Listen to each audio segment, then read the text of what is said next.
From Times Square billboards to 2 luxury boutiques in Accra, now raising twins in New York. How do you run life in 2 time zones? Today, Belinda Baidoo. Guys, welcome to ChitChat with AkuyeDede.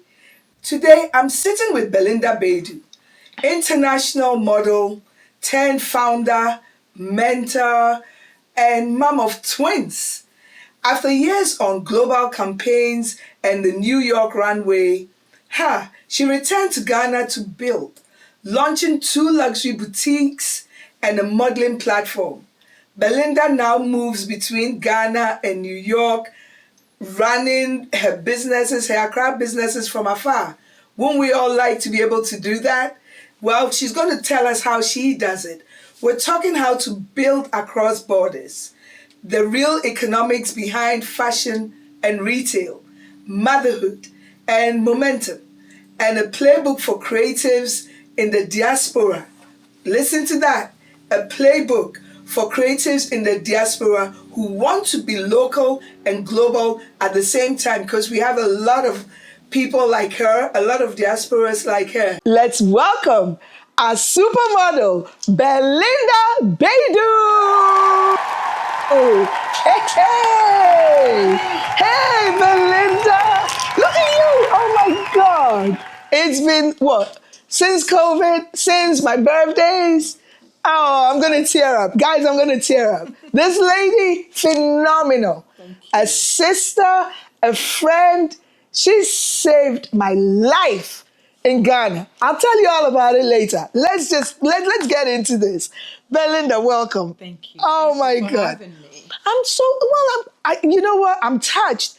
A supermodel on my show. That goes to show her humility. That goes to show her humility. So I have a few, just a few questions. I promise not to be naughty, but I can be naughty. Okay. So before the boutiques and the mentoring, take me back to the moment you realized modeling could be a career and not just a dream. Growing up in Ghana at early age of 15, 16, I did not know anything about modeling. Wow. Never heard of the word modeling. Wow. I have no clue what fashion or anything is. I mean, it's just I wake up, I take a shower, I do my daily routine, and I have on a dress or a pants or whatever. That was it for me. Wow. But then a friend introduced me to a modeling agency. He saw what I have.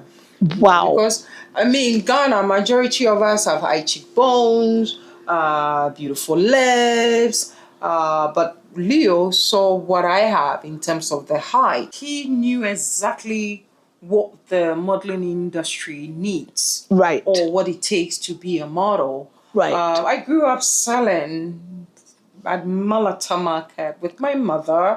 Wow. An athlete. Wow. So for me, modeling what? From where?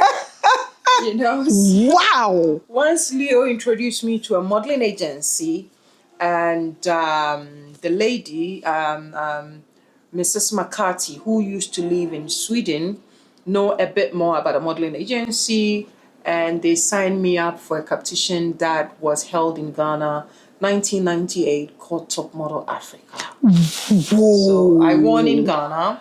Then I went to the Ivory Coast to meet all the contestants from Africa. We were about 250 girls. They picked the best 5, and I was one of them. When I started modeling, I still didn't know, very naive.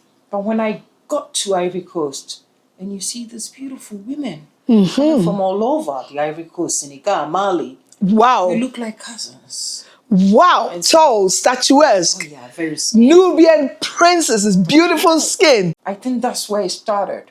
Okay. And then I kind of fit in a bit more. I'm like, oh, so there's something here called that. And also winning that cup, being one of the top 5. As soon as I came back to Ghana, my whole life changed. I mean, right after the competition, my life changed. Wow. I started earning money. I started being at places that I would have never been. The opportunities and doors started opening. Wow. You left Accra as a teen. Yeah. and landed in New York's fashion engine. What was the first I belong here moment for you? What was that? And the first, what am I doing here moment? And then who opened the first real door? What did you do to be ready when it was opened? Now I've asked you about 20 questions at once. Yeah. Go for it. In terms of I belong here, Right. it took me a very long time. Okay. One, I have a home called Ghana, Accra, Yes. that I love, that I grew up to. I grew up. Right. The belonging, it took years. I think one, you have to make friends, good friends. Oh, You need to yeah. connect. You need to feel like a home. And the first 2 years was a big challenge.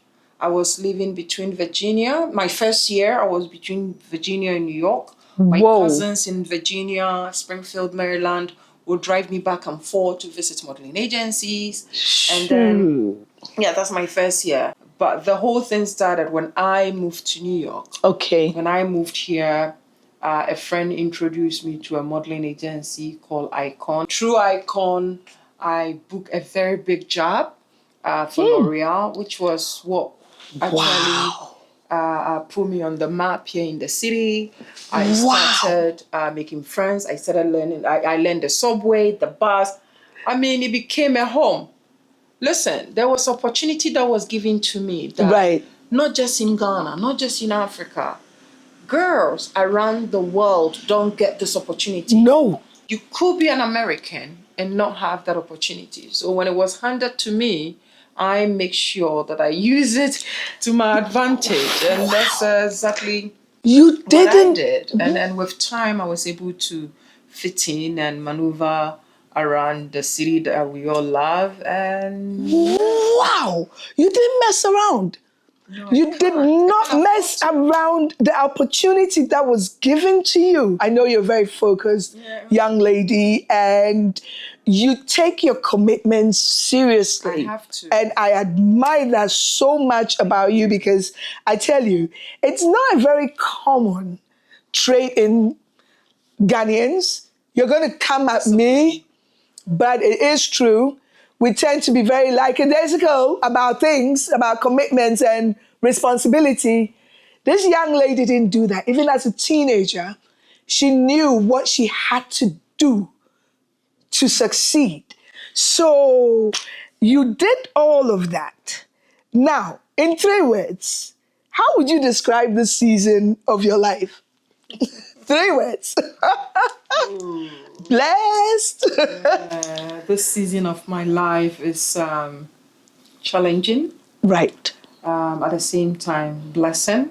Good. And growing at the same time. And as I'm raising 2 teenagers, whether I like it or not, I'm growing with them. They might not see it, but I'm also, as a mother, growing with them, learning from them to be a better person. I'm a typical Ghanaian mom.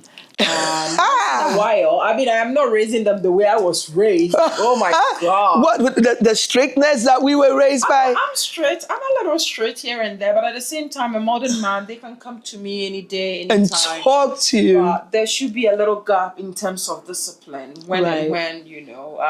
I remember sometimes I ask them, because I'll call my son and say, yeah. And I'm saying, do you ever hear me saying yeah to grandma, which is my aunt? You know, I mean, they're different. But when your mother call, yes, ma'am, or, you know, portraying or things like that. Yeah. I try not to do too much, but in between, I chip in. Right. I don't want them to lose who we are. It's our foundation, and that's what made me who I am today. That's what grounded me. I love you for this. Once we lose that foundation, we're no longer Ghanaians. No. We're no longer Africans. We are just floating in space. That's right. We don't own our identity. And this, whether we like it or not, is part of who we are, our upbringing, the way we behave, the way we respond to our parents, our elders. Exactly. All of it is what molds us to who we are. The way we conduct ourselves in public. People can tell the difference between us and people who are non-Africans, or between the ones who were raised right, even though you're from Africa, and the ones who were not raised a certain way or home. resisted. It's from home. It's from home. It's from home. You would raise at home. The school would do what the school would do. Exactly. But it's home. Oh man, I've got goosebumps. So we have more questions coming up. You know me, I've got tricks up my sleeve. What's the one thing New York taught you that Accra perfected? New York, growth, independent, surviving. Okay, so New York taught you how to be independent, how to survive. Accra taught you how to become a businesswoman. A very good businesswoman. That Ghana would do that for you. A very good businesswoman. If you allow Ghana to.